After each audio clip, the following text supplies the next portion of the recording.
Beginners. If you're a beginner and you want to learn to write copy, you came to the right place. We're going to be discussing a simple copywriting formula that you can use to get that keyboard of yours going, or the pen and paper of yours going, depending on your preference, right away. Now, I do have an improvement on today's video. Now, I want you to watch this very carefully. Watch what happens when I put on the red hat. Watch my lips. This, like, my camera is doing this. It's the most freaking bizarre thing in the world. Now watch this. Watch the hat off, hat on, boom. Is that not the freaking craziest thing in the world? All right, copywriting for beginners. So, this is a little formula I taught in 120 seminars around the world. It'll be the shortened version. I won't do the full formula, but it's everything that you need to get going, right? First of all, you have your headline. The headline's the big promise. What's the big promise that you're going to make to people? If you can add in specificity, you get bonus points, specific numbers. Sometimes people add in 3 benefits. Some people get these benefits without a problem or ABC problem. A lot of formulas for the headline, but the guts of it is you got to make a big promise, big, fat, juicy promise. Now, the first sentence typically expands on that big promise. The way I learned it originally and the way I taught it was, I learned this from Gary Halbert. If you would like to A, B, and get A, B, and C benefits without A, B, C pain or CDF pain, then this might be the most important letter you'll ever read, or video you'll ever watch, it must be the most important video you'll watch this year, whatever, right? Here's why. And then you go into either your story or some credibility. On my amazing formula letter, I said there's so many people today, talking about claiming that they're experts. Let me just tell you why you should listen to me. And I gave them 4 reasons that they should listen to me. And then I proceeded with the rest of the letter. Now you can also tell a story of the kind of like the problem, agitate, solve thing. You can do that by itself or in the context of a story. I wanted to learn to write copy. I bought all these books off the internet, but nothing ever made sense, just as an example, right? And, I create letters, put them up on the internet, and I get no sales. And my friends would make fun of me, that kind of thing, right? Okay, so you have your big promise, subhead sometimes, your first sentence. Then you have your story or your credibility. If your big promise is really, really, really big, then typically you lead with some proof because the people are really skeptical. It really depends on how over the top that big promise is, right? Now, I would typically go into proof, and then usually I don't know how else to describe it, like the gap.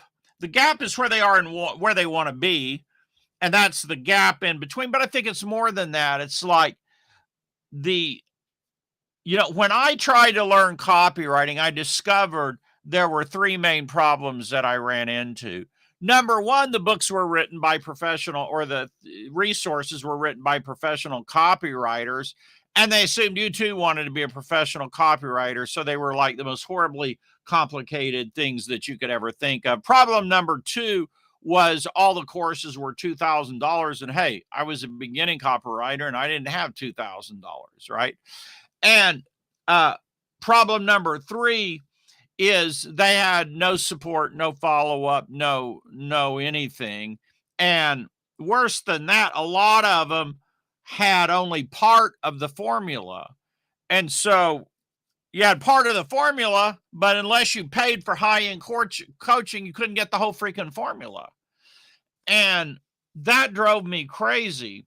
And then you're typically going to so that's the setup for the problem. Now you're going to go into solution. So, that's why it took me a long time. Then maybe your story. It took me a long time to learn how to write copy. I spent 10 years, and most of the stuff I tried didn't work. Finally, I stumbled across a formula that worked. It's called the Amazing Formula that sells products like crazy. Here are just a few of the things you'll discover in it. Then you have what are called your teasers or your bullet points, right? And then you go into the price, the reason the price is a bargain, what's called the price justification. You have the reason for acting now, which is the bonuses. You have the risk reversal or the guarantee. And then you have your call to action, which is here's how to order. Step 1, step 2, step 3, step 4, very specifically, right?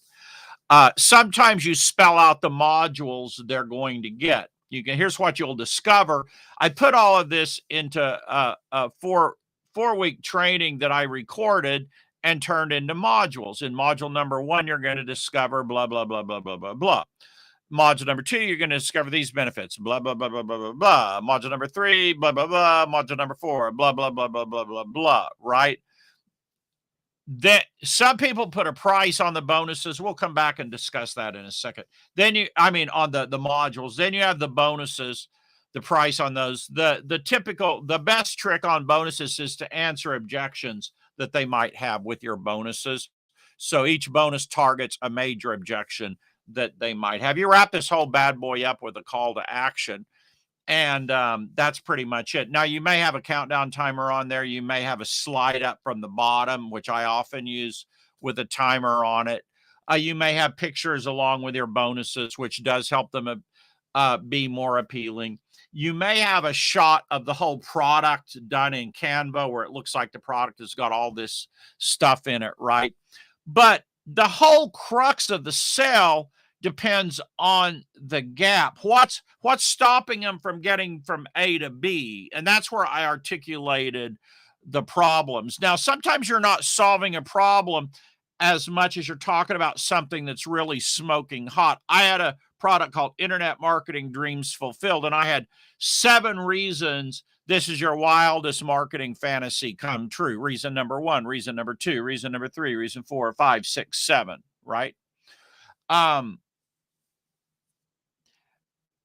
Sometimes you will enumerate, instead of listing bullet points that are teasers for what they will learn, you'll enumerate a whole lot of benefits of buying the product or service. What I'm saying is, I teach this one way. I have a little formula that I follow in most of my sales letters, but as much as you want a hard and fast, this is the one correct, right way to write a sales letter, that's really not. But what you will find is that the general logic and the components I gave you there are really important. You have the headline is the big promise. The first sentence has to pull them into the letter. If the promise is really big, you present a little bit of proof, not a lot. I usually just present one piece of proof there, right? Then you go into the problems or the reasons that this is the greatest thing since sliced bread, because what you're trying to do at that point is create a gap. If there's no cognitive dissonance, if there's nothing that really makes them feel that wow, I'm here and I need to be in here, and these are the obstacles stopping. I call it the Red Sea. They're here, they want to be over in the promised land. Between them and the promised land is the Red Sea, the obstacles, right? The obstacles, which is the Red Sea. And you know what they say? It says there in the good book, as Moses went up that mountain, he got a tablet with 10 things written on it by his mentor, and he came down that mountain, and those things on those tablets were the instructions to get across the Red Sea. Well, that's a little bit of a stretched metaphor, right? But there's a lot of truth to it. You're the one who went up the mountain, and you learned from your mentor. Now you came back down the mountain, and you're sharing your methods for getting across this sea of obstacles that your mentors taught you. The reason that works is because if you just say, I just figured all this stuff out myself, number 1, they feel you're full of it. Number 2, they doubt it. Number 3, it just doesn't seem credible. So you will find out that, like Jim Rohn had a mentor, Earl Shove. You'll notice that most of the mentors never do seminars or write books or anything else. They're just like silent mentors. That's because they want you to learn from them instead of your mentor. If you're like, yeah, my mentor's Alex Hormozi, people are going to be like, you know what? He made 100 million. You did. I'm going to go buy all his crap, right? I mean, if you think about it, or my mentor is so-and-so and so-and-so. Let's say you were teaching copywriting when Gary Halbert was alive. They'd be like, okay, great. Your mentor was Gary Halbert. I'm going to go buy his crap, right? So in any event, let's see. We got a couple comments here in chat. Let's see what we've got. What's up, guys and gals, ladies and gents? How are you? What's up? What's up, Tom? So that's the basic formula for copywriting for beginners. If you're a beginner and you follow that basic formula and you make sure that you really articulate well the problems and the pain points, because they have to see that there's a red sea of obstacles. Otherwise, they're like, I don't need your product to get over there to the promised land. I think I'll just take a little stroll over there myself, right? Wesley said, your internet marketing dream program is one of my favorite trainings because you highlight many ways to close the gap. Yeah, that's true, Wesley. How are you doing? Nice to see you here. So, I want to talk about why this is important. So you say, okay, Marlon, you did copywriting for beginners. Why is this important? And the reason is, now you can sell small tickets, just kind of like with a crappy sales letter, because they're impulse purchases. Pretty much below $50 is an impulse purchase, and you don't have to have the best letter to sell, especially 7 or 17. It ain't got to be a really great letter, right? But the problem is it's hard to pay your bills just on those prices, and make your dreams come true. And so you typically need to sell stuff with more margin. And the more the margin, the higher the price, regardless of what people say, the more sales skill is required. People are like, yeah, it's no more difficult to sell a $1,000 product than it is a $100 product. Well, if you know the formula and you have the system to sell the $1,000 product, true. But there's a lot of learning curve involved in learning to sell a $1,000 product. Typically, you have to learn how to explain your hero's journey on a webinar. You have to learn how to present a webinar. Then you have to learn how to present content in such a way that it creates credibility, but not so much that it overwhelms people, sounds too difficult, and they're like, well, screw this. I decided I don't want to go to the promised land. That's too hard, right? That's too complex. That's going to take too much of my time. So you got to learn that.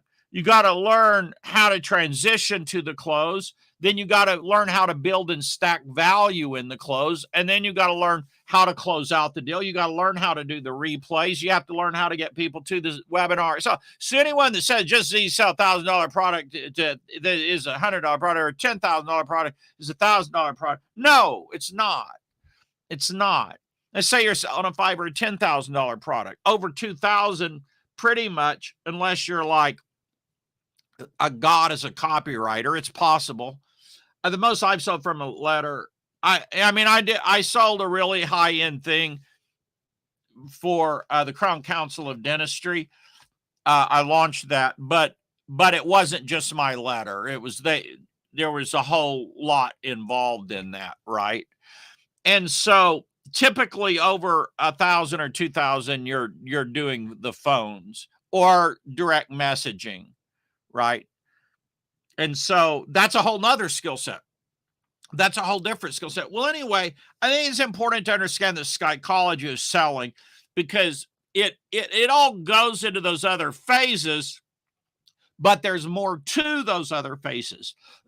You're still going to use the psychology that you used in a $50 product in order to sell a $1,000. You're still going to talk about the problems and the obstacles. Again, they're at point A.